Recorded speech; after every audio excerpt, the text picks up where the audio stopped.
할렐루야. 7월 12일 주일 예배입니다. 정부의 방침이 더 심해졌습니다. 수요 예배, 금요 기도회, 주일 예배, 그리고 새벽 기도회 외에는 다른 소모임은 허락하지 않습니다. 저희 교회는 오래전부터 소모임을 하지 않습니다. 그래서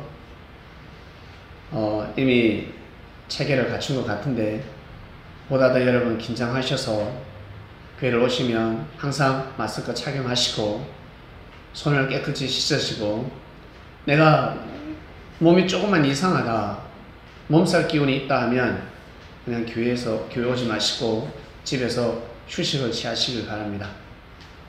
지금은 그럴 때입니다. 그러니까 스스로 여러분 몸 관리를 하시길 바랍니다. 지난주 말씀은 153마리 큰 물고기였습니다. 153마리 큰 물고기를 베드로는 잡았습니다. 망연자실이었습니다. 너무너무 힘들 때 베드로가 물고기를 잡았습니다. 예수님의 제자들과 더불어서 물고기를 잡고자 무단 애를 썼는데 잡히지 않았습니다. 그때 주께서 오른편에 던져라 하였습니다. 그물을 던지니까 153마리를 잡았습니다. 그것도 큰 물고기였습니다. 우와! 우리 배불리 먹겠다. 야, 경제가 돌아가겠다. 그 차원이 아니었습니다. 베드로에게 주시는 묵시, 계시의 말씀이었습니다. 베드로야, 너는 어부 아니냐? 예, 어부 맞습니다. 사람 낚는 어부 아니냐? 물고기 잡는 것이 아니지. 너 배를 버렸잖아. 그물을 버렸잖아. 내가 없을 때 더 잘해야지.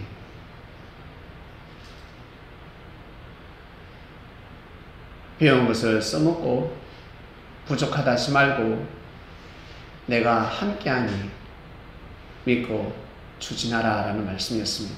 한번 해봐라. 한번 해봐라. 하면 쉽게 큰 물고기가 잡힐 것이야. 예수님께서 역사하심이 너무너무 컸습니다. 여러분, 이 땅에 복음이 들어갔을 때 우리는 그 시대에 살진 않았지만 공식적으로는 구한말쯤에 들어왔다고 하는데, 그러나 언제쯤 들어온지는 아무도 알 수가 없습니다. 1600년대에도 복음이 들어왔다는 말씀이 있습니다. 누가 복음을 전했는지, 선교사는 오지 않았는데 어떻게 복음이 전파되었을까? 그건 무엇이겠습니까? 중국에 유학 갔다가, 이웃나라 유학 갔다가 복음을 가지고 들어온 것입니다. 왜? 중국과 일본은 우리나라보다 훨씬 이전에 복음을 받아들였기 때문에 그곳에 사는 사람들이 복음을 듣고 어떻게 하다가 듣게 됐습니다. 그래서 조선 땅에 아주 은밀하게 소리 소문도 없이 복음이 들어갔습니다. 그래서 해외에서 사람들이 놀랍니다. 선교사가 가지 않았음에도 불구하고 이미 복음이 전파되어 있더라. 신기한 일입니다. 전 세계 수많은 나라에 복음이 전파되었지만 유례없는 일이라 합니다. 그리고 구교와 신교가 만나는 저 양화진 묘원이 한 곳에 모여져 있습니다. 다른 나라는 같은 곳이 없습니다. 천주교와 개신교가 엄청난 전쟁을 했기 때문에, 싸웠기 때문에, 원수시간을 했기 때문에 묘원은 같은 곳에 쓰지 않습니다. 그런데 유일하게 우리나라만 선교사 묘원이 저 양화진에 한 곳에 한 터에 모여 있습니다. 무슨 뜻일까? 무슨 뜻일까? 그냥 우연으로 볼 수가 없습니다. 우리나라만이 하나로 묶을 수 있다. 우리나라만이 구교와 신교가 하나 될 수 있고 우리나라가 그 일을 해낼 수 있다. 그런 깨달음과 묵시를 받으면 더 좋지 않겠습니까? 우리는 할 수 있다. 다른 나라는 하나 되지 못했지만 우리나라 먼저 하나 되자. 한번 해보자. 여러분 보세요. 우리나라는 전 세계에 비하면 축구로 표현하면 조기 축구입니다. 조기 축구의 사람들이 세계대회에 나가서 4강까지 갔습니다. 실력은 떨어졌지만 축구 문화는 엄청납니다. 길거리 응원. 그 수많은 인파가 몰려왔음에도 불구하고 쓰레기 하나 없습니다. 김을 파손하지 않습니다. 외국 사람들이 놀려버렸습니다. 붉은 악마. 무식한 기독교인은 어떻게 악마가 돼서 붉은 악마라 하냐는 거지. 붉은 천사라 해야지. 강한 부정은 강한 긍정입니다. 붉은 악마란 진짜 악마가 아니라 천사라는 뜻입니다. 붉고 악마다. 부정의 부정입니다.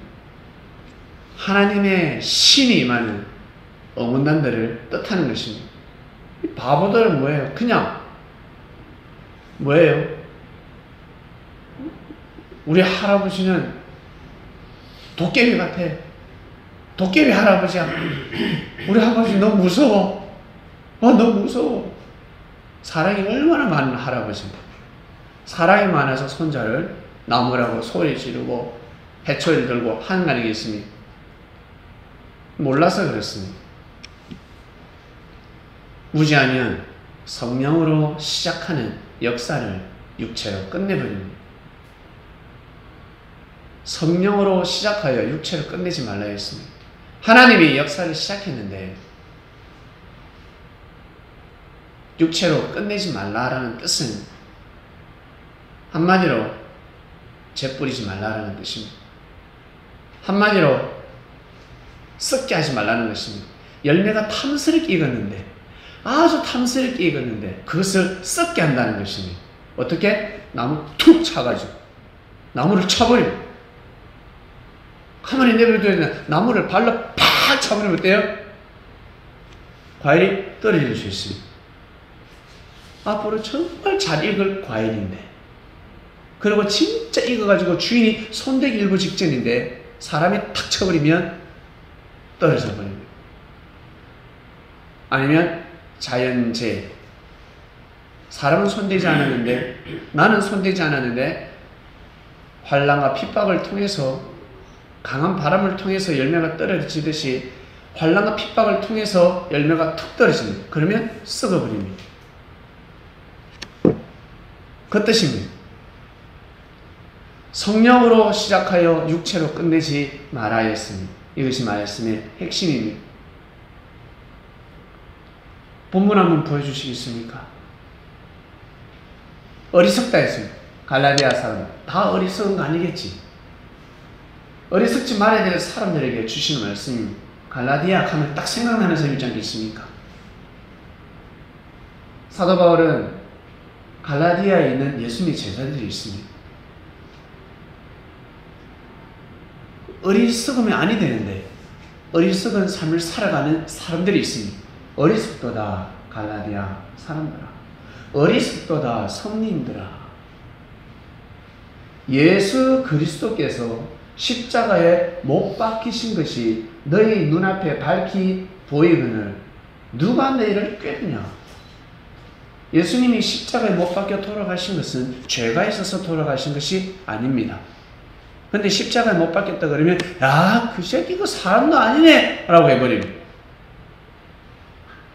무식한 사람이 그런 이야기를 하면 무식한 놈 말할 수 있겠지만 뱀처럼 지혜로운 자들, 독사 같은 자들이 그 말을 하면 기가 쏠게 합니다. 왜? 돈도 있고 좋은 차도 타고 다니고 빌딩도 있고 명예도 있고 권력까지 가지고 있네. 자기 아버지가 세상의 장관이랍니다. 자기 할아버지가 국회의원 출신이라면 그러한 자 집안 손자가 아들이 야 죄인이야. 내가 조사를 해봤는데 너는 모르잖아. 본도 빌라도가 손 씻은 것밖에 모르잖아. 나는 그가 기록한 걸 알아. 나는 빽이 있어. 조사하면 다 나와. 예수는 죄를 범했다. 너희들은 모르지만 너희들은 몰라. 예수는 죄를 범했다. 갈치를 했어. 너 제자들 꼬여가지고 흥금하게 만들었다. 갈치를 했어. 그리고 추행죄도 있어. 추행도 했어. 알겠니? 봐. 이방인들하고 밥 먹고 세리들하고 밥 먹는데 얼마나 정신 나간 사람이냐.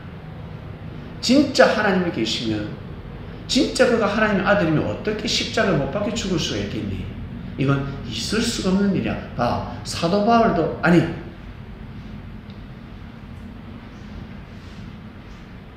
세례 요한도 처음에 복음 전하다가 봐, 실족했잖아. 예수의 죄를 안 거야. 성령으로 임한 자인 줄 알고 성스러운 자인 줄 알았는데 알고 보니까 죄인이었다. 아까 뒤가 다른 사람이야. 그래서 세례 요한이가 감옥에 가게 되었고, 그가 예수님을 믿다가 감옥에서 죽었잖아. 예수님을 잘 믿었는데 왜 감옥에서 죽어? 그는 예수를 증거할 자라면서. 세례 요한이 실족한 건 모르는 거지. 세례 요한이가 실족해서 감옥에 갔는데 역으로 이야기를 하고 있습니다. 세례 요한은 예수님을 너무 잘 믿어서 감옥 간 거야. 그리고 봐. 너 선생은 세례 요한을 구해야지. 구해야 되는데 너희들 앞에서 세례 요한 씹었지. 믿음이 깨졌다. 실족한 자라. 아, 메시아는 그럴 수가 없어. 아니야. 책임을 떠넘기는 거야. 세례 요한은 예수를 보고, 야, 예수님 님자 붙이지 마. 나보다 나이도 어려. 30대밖에 더 됐냐? 나는 40대, 50대야. 예수는 세례 요한이가 하나님의 보낸 자라 했다. 엘리야를 대신하고 엘리야의 능력으로 와서 복음을 전하는 자라 했는데 죽을 리가 있냐? 감옥 갈 리가 있냐? 배신할 리가 있냐? 그거 아니야. 예수보다 세례 요한의 가문이 더 좋아. 세례 요한이가 더 많이 배웠고 돈도 더 많고 명예도 있고, 예수는 마구간에서 태어났어. 저 아버지 목수잖아. 노가다쟁이야. 하루 먹고 마는 하루살이야. 그래서 널 가르치잖아. 일용할 양식을 주셔서 감사합니다. 맨날 일용할 양식을 주셔서 감사합니다. 세례 요한은 일용할 양식 기도 안 해도 돼. 물질이 지어져 있어. 너희들은 너 너무너무 힘들게 살지? 이런 말 들으면 생각이 돌아가는 거예요. 어떤 한 사람을 두고 여러분 이야기를 한다 생각해 보세요. 예? 다 넘어가고 있는 것입니다. 넘어가지 말아야 될 사람이 넘어가고 있는 것입니다. 어리석도다. 갈라디아 사람들아, 예수 그리스도께서 십자가에 못 박히신 것이 너희 눈앞에 밝히 보이거늘 누가 너희를 꾀느냐. 여러분, 제자들이 다 넘어가고 있습니다. 계시려고 해도 안 됩니다. 해초리를 때리면, 눈을 멀게 하면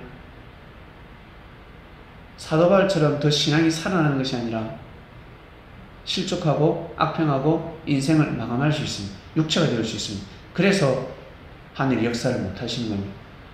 하나님이 사도 바울을 볼 때는 저 녀석 두 눈을 빼면, 눈을 멀게 하면 정신을 차릴 거라는 것을 알고 계십니다. 그래서 역사를 하신 것입니다. 제자들이 쓰러져 가는데 사도 바울이 등장했습니다. 사도 바울이 등장해서 이 일을 하게 됩니다. 사도 바울도 느껴요. 내 힘으로 하는 것이 아니구나. 내 힘으로 이 일을 할 수가 없다. 하늘이 나한테 기회를 주셨을 때 진짜 잘해야지. 나한테 기회가 왔구나. 제자들이 쓰러져 가고 있구나. 슬프지도 않습니다. 자기 죄가 너무 많아서 슬퍼서 남이 죽어가는데 자기가 아픈데 남 아픈 그거 신경 쓸 수가 없어요. 아파가지고 아이고야 아이고 나는 모가지 아파 죽겠는데 밥도 못 먹겠는데 니는 허리 아파도 밥은 잘 먹잖아. 두 그릇 먹대. 어제 먹어놓고 지금 또 먹니? 나는 목이 아파가지고 밥도 안 넘어가요. 사도 바울이 그런 신이셨습니다. 그런 제자들이 픽픽픽픽 쓰러져 가는데 실족해 가는데 뭐 거기에 슬퍼할 거며 그를 위로할 거며 할 수가 있고 자기가 지금 아파 죽겠는데 내가 살고 가야지. 그런 상황이었습니다. 굳건히 사도 바울은 일어섰습니다. 그리고 언제부터 복음을 전했는지 모르겠지만 준비하고 또 준비하고 제자들을 만나고 또 만나고 아나니아를 제일 많이 만났겠지. 아나니아를 통해서 역사를 알게 됩니다. 하나님의 역사를 알게 됩니다. 여러분, 사도 바울은 깨닫습니다. 예수님 오시기 전에는 성경에 말씀하듯이 율법이 너무 중요합니다. 믿음보다 율법이 중요합니다. 율법. 이게 무슨 뜻입니까? 이게 무슨 뜻입니까? 주님, 이게 무슨 뜻입니까? 예? 율법이 중요하고 믿음이 중요하다고 했습니다. 여러분, 책을 내기 전에는 머리 좋은 사람이 필요합니다. 외워야 합니다. 뭐라든지, 선생님이 뭐라든지 받아 적습니다. 받아 적어요. 율법을 외우는 사람. 율법을 귀하게 여기는데 들어보면 까먹어버려요. 저자들이 될 수가 없습니다. 집현전에 들어갈 수가 없는 거예요. 집현전에는 믿음으로 들어가는 게 아니었습니다. 율법자들이 들어가는 것입니다. 머리가 돌아가는 사람, 똑똑한 사람. 여러분, 전쟁이 났습니다. 주님, 더 쉽게 전쟁이 났습니다. 전쟁 때는 싸움 잘하는 사람, 장군들이 필요합니다. 싸움을 이겨 주시옵소서. 이런 사람이 필요한 것이 아니라 돌격 앞으로! 화살이 날 한 방 맞아도 돌격 앞으로! 또 가는데 화살이 또 푹! 돌격 앞으로! 이런 사람이 필요합니다. 전쟁 때는. 알겠습니까? 그러나 전쟁이 다 끝났어요. 전쟁 끝나기 전에는 전하, 저에게는 아직까지 12척이라는 배가 있습니다. 이런 자가 필요하고, 전쟁이 끝났을 때는 알겠습니다. 예, 소리 지르면 안 돼요. 저대로 갑시다. 저 새끼 옥에 가둬라. 전쟁터에서 소리 지르듯이, 칼을 휘두르듯이, 예? 전쟁터에서 장군 앞에, 아니 임금 앞에 칼 차고 가, 전하, 저를 보내주시옵소서. 그러면 임금이 던던히 하면서, 그래, 네가 가도록 하라. 전쟁 다 끝났어요. 전쟁 다 끝났는데 무슨 일이 있어가지고 칼 차고 전하, 제 말을 들어주시옵소서. 제 말이 맞지 않습니까? 저 새끼 옥에 가둬라. 이해가 가십니까? 역사가 바뀌었습니다. 그래서 전쟁을 치르고 나서 우리 그런 말이 있습니다. 옛 말씀에 장군들이, 전쟁할 때 장군들이 있죠. 전쟁이 끝나면 임금이 다 쳐버린다고 합니다. 다 쳐버리는. 왜 칠까? 그 칼을 임금에게 겨누기 때문에 그렇습니다. 적군의 임금에게 칼을 겨누고 그 인재들을 다 죽였잖아.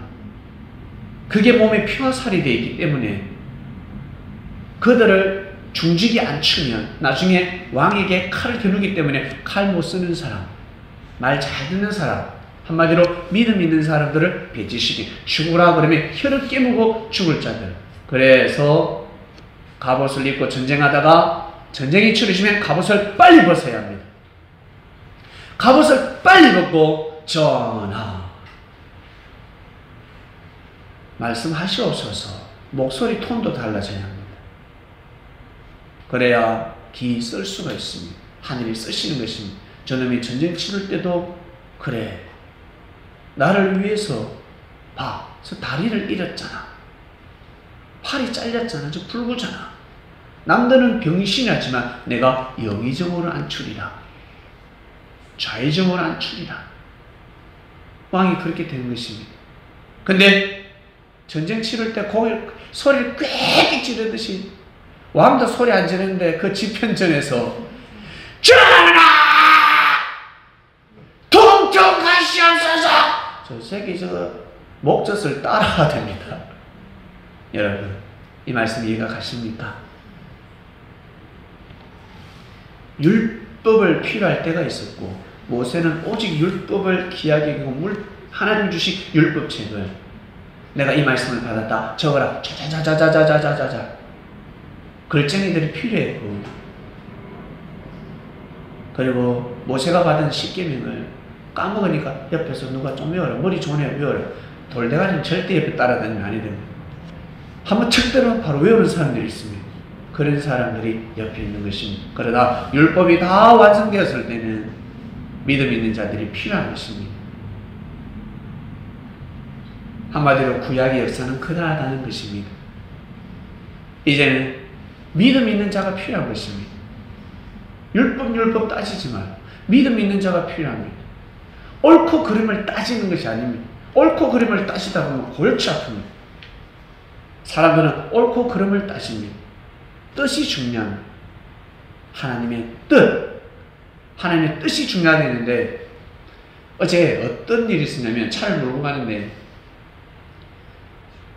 밀리지 않아야 하는 구간에서 차가 정체가 일어났습니다.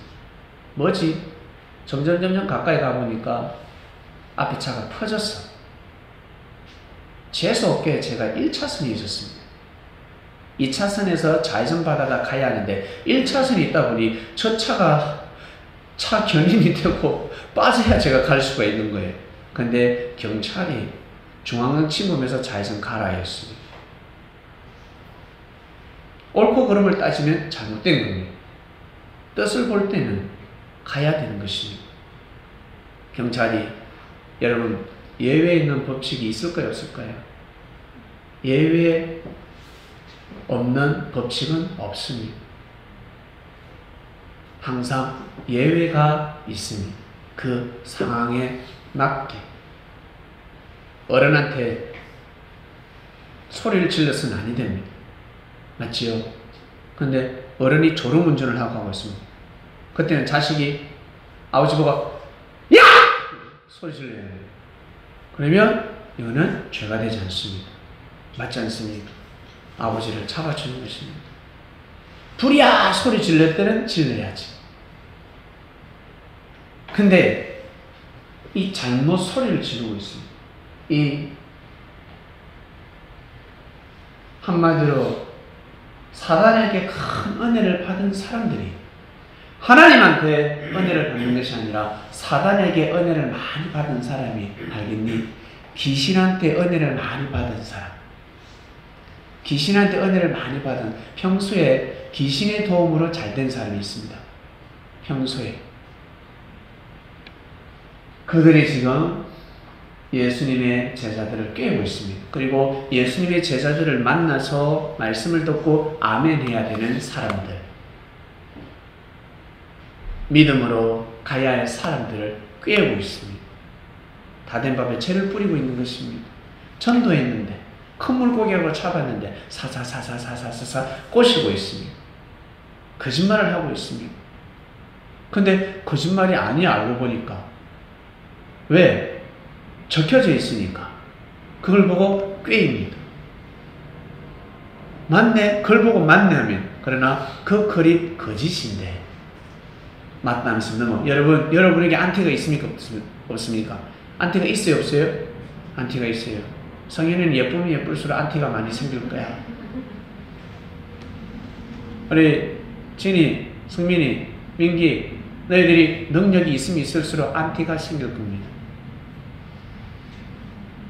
어떻게 그럴 수가 있지? 하지만 안티는 반드시 생깁니다.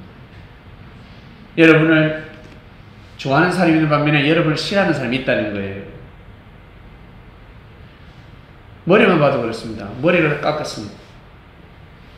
어떤 사람이 야 머리 잘 깎았다 하는 사람이 반면에 이만 봐 툭 튀어나와가지고 이런 사람이 있습니다.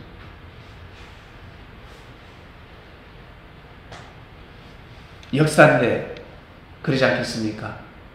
이 세상에서 제일 많이 욕을 얻어먹는 사람이 누굴까? 우리나라에서 제일 많이 욕 얻어먹는 사람이 누굴까?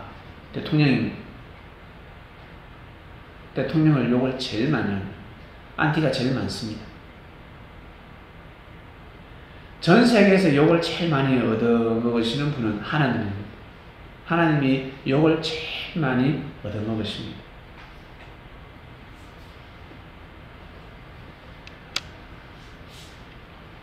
여러분, 이 역사는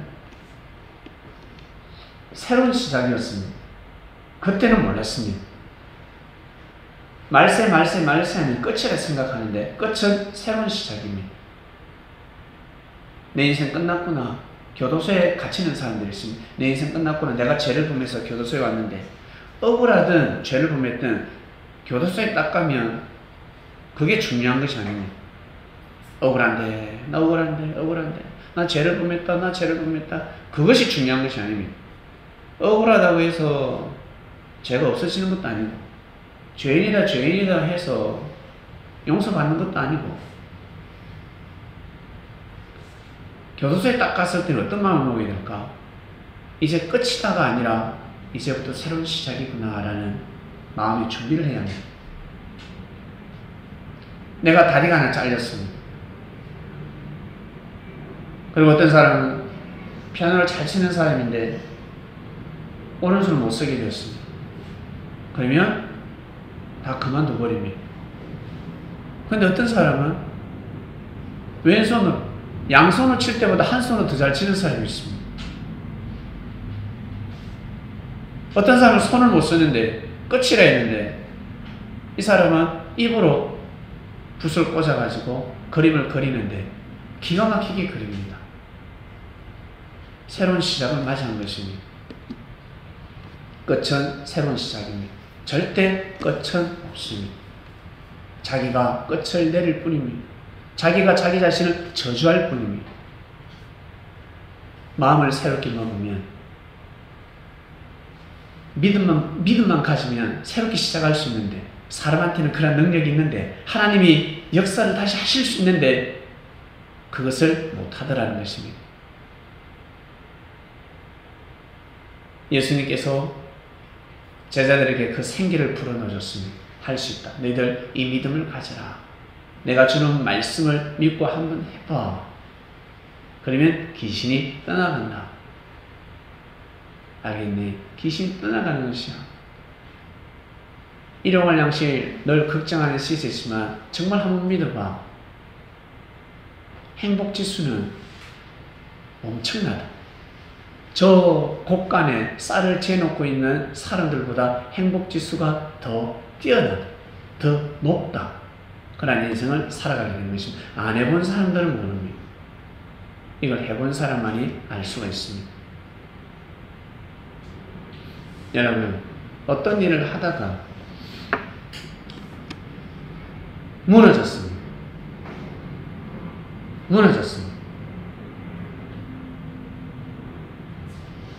건물을 짓다가 건물이 무너졌습니다. 근데 다시 건물이 올라옵니다. 왜? 돈이 많기 때문에 올라오는 거예요. 돈이 많으면 건물이 무너져서 다시 올라올 수 있습니다. 역사가 무너졌는데 안 무너지잖아요. 다시 올라왔잖아요. 왜? 돈이 많았으니까. 한마디로 의가 많았다는 거예요. 하늘 앞에 의가 많았기 때문에 절대 넘어질 수 없습니다. 근데 저 사람은 의가 많은 것 같은데 어때요? 무너지지도 않고 새롭게 한다고 떠났는데 무너져버립니다. 와장창창 무너져버립니다. 그런 자들이 모여서 한번 해본다 그러는데 와장창창 다 깨져버립니다. 무너진 거 하나도 없는데. 그러나 어떤 사람은 완전히 무너졌습니다. 다 망한다 끝난다 했는데 무너지지 않고 다시 건축해 올립니다. 왜 그럴까? 의가 많기 때문에 그렇습니다.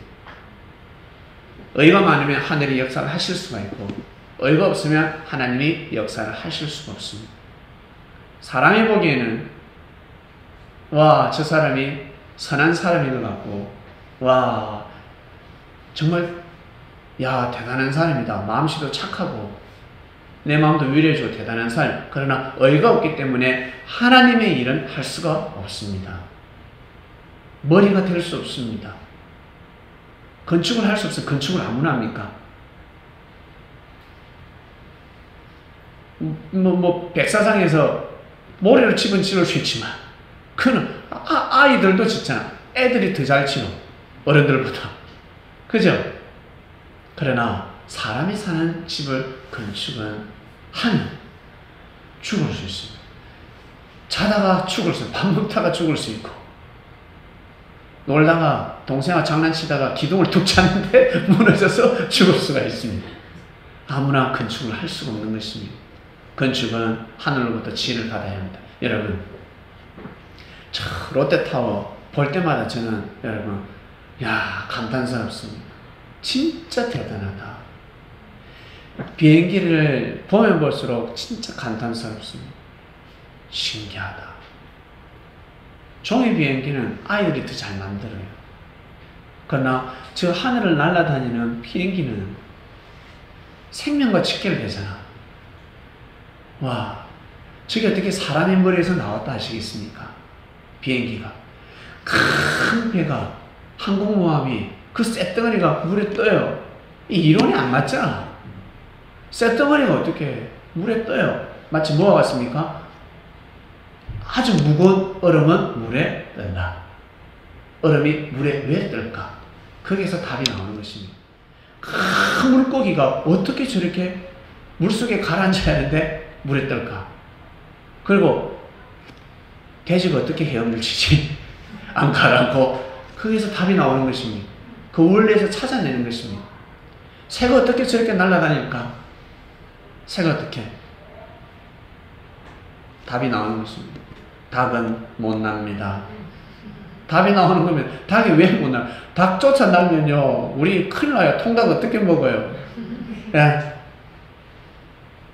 닭은 하나님께서 못 나게 창조를 하셨습니다.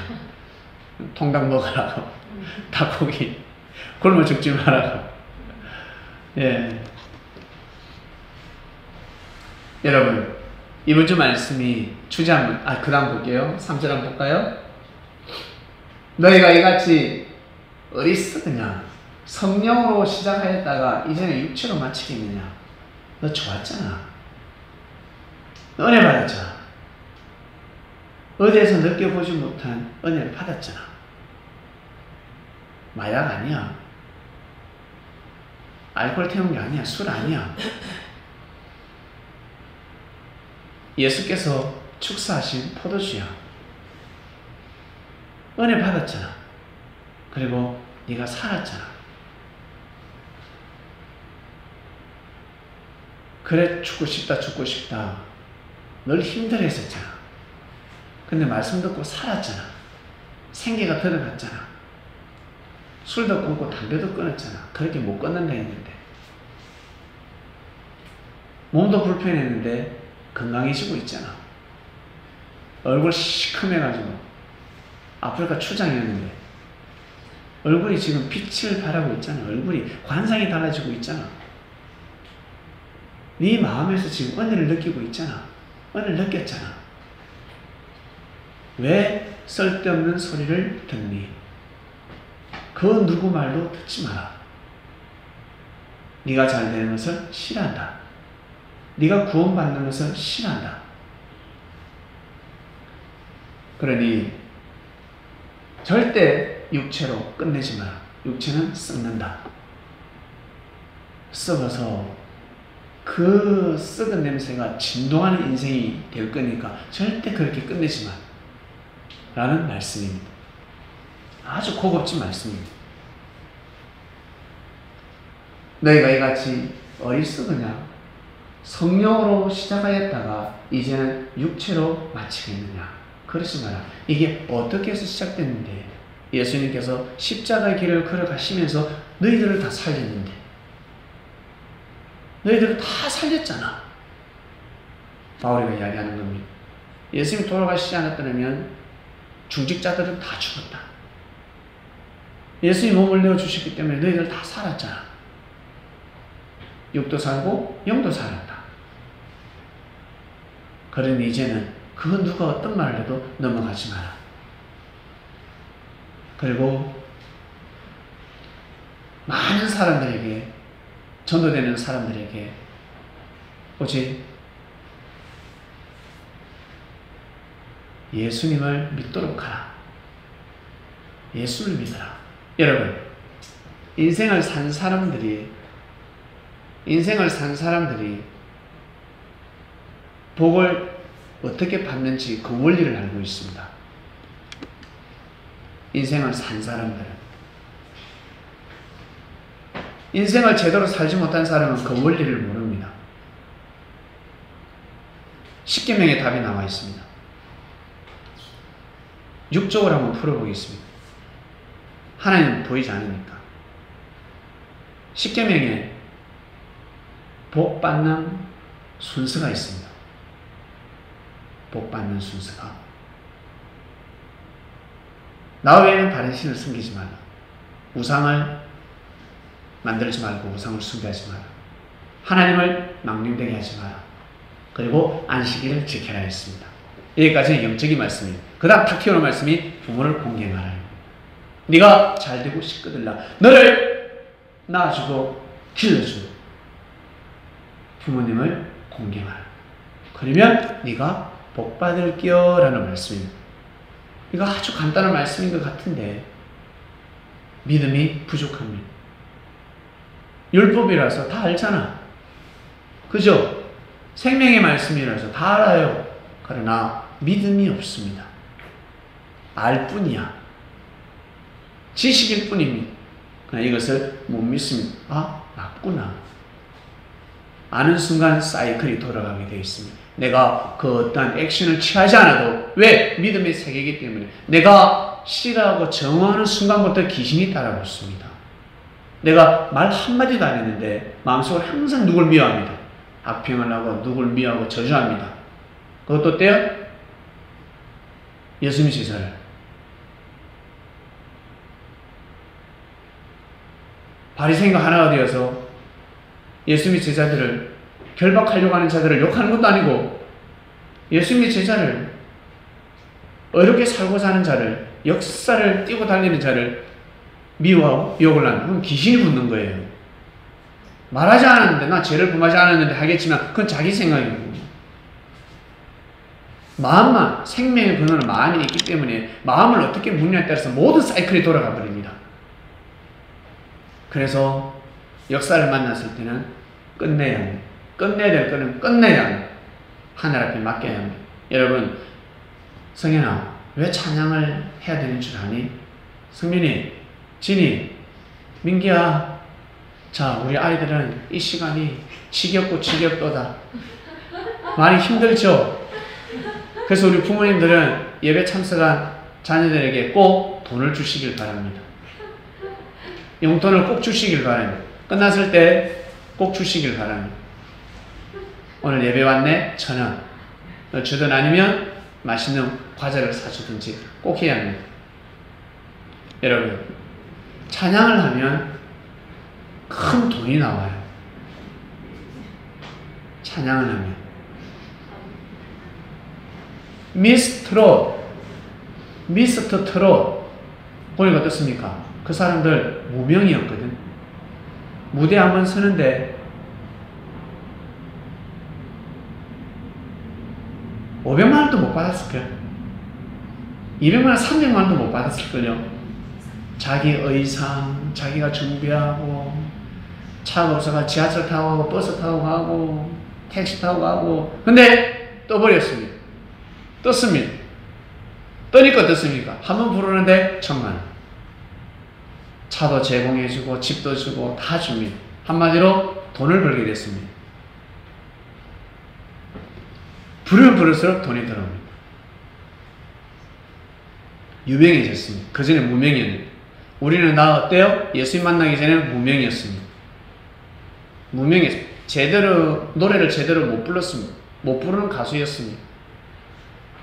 찬양을 부르면 왜 돈이 생긴다? 그 사람들이 가수들 왜 돈을 많이 받아요? 사람을 위로해 주니까. 많은 관객을 위로해 주니까. 그 노래를 듣고 병도 낫고 우울증도 낫고 마음의 위로가 되니까. 찬양은 하나님을 위로하는 노래입니다. 찬양은 한 맺힌 역사를 풀어주고 죽은 사람들의 그 영혼들의 눈에서 눈물 나게 하는 노래입니다. 여러분, 오늘 전체 특송했던 거 넓은들의 익은 곡식 누가 작곡을 했을까? 누가 작사를 했을까? 저 사람이 만들어냈을까? 아니요. 기도를 많이 해서 받았을 것입니다. 그리고 내 영혼이 은총 입어 그냥 쓴 것이 아니라 기도를 많이 해서 하늘로부터 받았을 것입니다. 그리고 어떤 사람은 병들어서 작사, 작곡한 사람도 있을 것이고 많은 사람들이 한이 맺혔고 예수님 시대 때 찬양을 제대로 하지 못했을 것이며 지금 북한에서는 제대로 찬양을 할 수가 없습니다. 찬양하면 잡혀갑니다.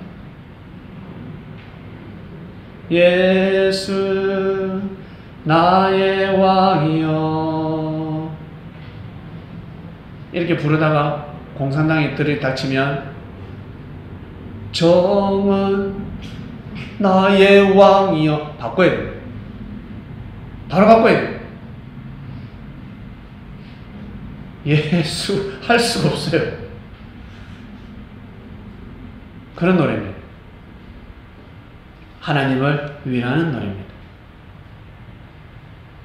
하나님에게 은혜를 주고 천사들에게 은혜를 주고 그리고 수많은 선지 선녀들이 있습니다. 순교자들이 있습니다. 그들에게 한 맺힌 한을 풀어줄 수 있는 노래들입니다. 그래서 찬양을 하면 찬양할수록 어때요? 돈, 의가 하늘 앞에 쌓이는 것입니다. 찬양 여러분 그냥 할 수가 없어요. 그냥은 내 힘으로 한두 번 할 수가 있지만 은혜를 받지 않으면 절대 찬양이 안 돼요. 나는 왜 이렇게 찬양 못하지? 은혜를 못 받아서 그렇습니다. 은혜를 못 받아서 찬양을 할 수가 없는 거예요. 은혜를 받아야 찬양을 할 수가 있습니다. 기도 또한 마찬가지입니다. 난 왜 이렇게 기도가 안 나오지? 은혜를 못 받아서 그렇습니다. 난 왜 이렇게 감사 소리가 안 나지? 은혜를 못 받아서 그렇습니다. 성령으로 시작해서 지금 육체로 끝내버리려고 하니까 그렇습니다. 세상 오만 가지를 힘들고 어렵다 해서 육체로 끝내지 마시길 바랍니다. 그러면 끝나는 것입니다. 끝나는 것입니다. 내 삶이 왜 이럴까? 왜 이럴까? 가만히 생각하면 감사할 일이 너무나 많습니다. 성령께서 잡고 계시기 때문에 그나마 내가 지금 이렇게 살 수가 있는 것입니다. 근데 항상 더 좋은 것을, 더 이상적인 것을 생각하기 때문에 안 되는 겁니다. 우리 교회 여러분 성령의 은혜를 받지 않으면 이 교회가 귀한 줄 모릅니다. 은혜를 받아야 이 성전이 정말 귀한 곳이구나, 귀하구나 알 수가 있습니다. 에이 돈도 없네, 가난하네, 저기 가면 헌금 많이 해야 되겠네, 저기 가면 봉사해야 되겠네, 에이 가면 구질구질해. 그렇게 생각하는 자체가 죄가 되어버립니다. 죄가 될 수가 있습니다. 함부로 판단하는 것입니다. 그래, 구질구질한 데 가서 네가 청소를 해야 구질구질한 네 인생이 제상을 받을 수 있단다. 네가 거기 가서 돕지 않으면 너도 시궁창 인생이야. 천사 그러면 어떡할 겁니까? 여러분, 사람은 자기 인생은 모르고 계속해서 보이는 대로 판단을 하고 있는 것입니다. 무식한 사람들이죠. 여러분, 우리가 말씀을 들으면 들을수록 예수님과 가까워지면 가까워질수록 여러분 어떻습니까? 육체로 판단합니까? 성령으로 판단합니까? 성령으로 판단하는 것입니다. 성령으로 판단을 해야 됩니다. 하나님의 은혜로 판단을 할 줄 알아야 합니다. 근데 이 성경을 믿음으로 보지 아니하고 율법으로 자꾸 따지는 사람들은 육체로 끝내는 사람들입니다. 제일 먼저 자기가 심판받아야 할 사람입니다. 그런데 남을 심판하고 있습니다. 죄만 가중되는 것입니다. 바울이가 그걸 깨달은 것입니다. 내가 육체로 살았구나. 육체로 살았구나. 믿음으로 살아야 하는데, 성령의 은혜로 살아야 하는데 내가 인생 잘못 살았구나 아는 것입니다. 예수님 제자들이 있을 때는 어때요? 바리새인들하고 있을 때는 성경 구절을 줄줄줄줄 외우면 우와 이럽니다. 그러나 예수님 제자들 앞에 성경 구절 외우면 입 다물라. 말보다 행동이다 해버립니다. 말로 하지 마라. 믿음을 몸으로 보여라. 네 믿음을 행실로 보여라. 행함 없는 믿음은 죽었다. 차라리 말하지 마라. 말하지 말고 그 말씀을 행하라 해버립니다. 바리새인들 사람들하고 예수님 제자들하고는 다른 거예요. 그리스도인들하고는 다른 것입니다. 말씀의 주제 띄워주세요. 성령으로 시작하여 육체로 끝내지 마라 주관입니다. 성령으로 시작되었습니다. 하나님의 역사는 항상 성령으로 시작됩니다. 그런데 사람이 육체로 끝내버리려고 합니다. 이처럼 여러분 개개인 삶 속에서 일어나는 일들 성령께서 함께 하십니다. 육체로 끝내지 마시길 바랍니다. 이미 신앙생활을 오래 하신 분들은 아마 이 말씀이 몸에 피어살이 되어 있을 것입니다. 한 번 더 이번 주에 업그레이드 되는 시간을 가지시고 처음 신앙 입문하시는 분들, 처음 믿음을 가지신 분들은 이 말씀을 생명시해야 합니다. 그래야 살 수가 있습니다. 자기가 보고 듣고 겪은 그 감동과 은혜가 있습니다. 그것은 사람이 줄 수가 없습니다. 하나님이 성령께서 주시는 것입니다. 그런데 잘못된 소리를 듣고 판단해서 육체로 끝내버리면 썩어 없어지는 것입니다. 하나님께서 준비하신 크나큰 은혜와 그 한 사람을 통해서, 나 한 사람을 통해서, 여러분 우리 모두 한 사람을 통해서 이루시고자 하시는 하나님의 뜻이 와르르르르 다 무너지는 것입니다. 그것은 자기의 축복과 직결되어 있습니다. 자기 생명하고 직결되어 있습니다. 그리스도인들은 항상 성령으로 시작해서 성령으로 끝내는 삶을 살아가시기를 주님의 이름으로 축원드립니다. 네. 하나님 아버지 감사합니다. 성령으로 시작하여 육체로 끝내지 마라 라는 말씀이었습니다. 무슨 말씀인지 잘 알겠습니다. 이번 한 주간도 저희들 부지런히 성령의 은혜로 시작하여 성령으로 마치는 한 주간이 되길 원합나이다. 감사하고 또 감사합니다. 이 모든 기도 사랑하는 예수님의 이름으로 기도드립니다. 아멘.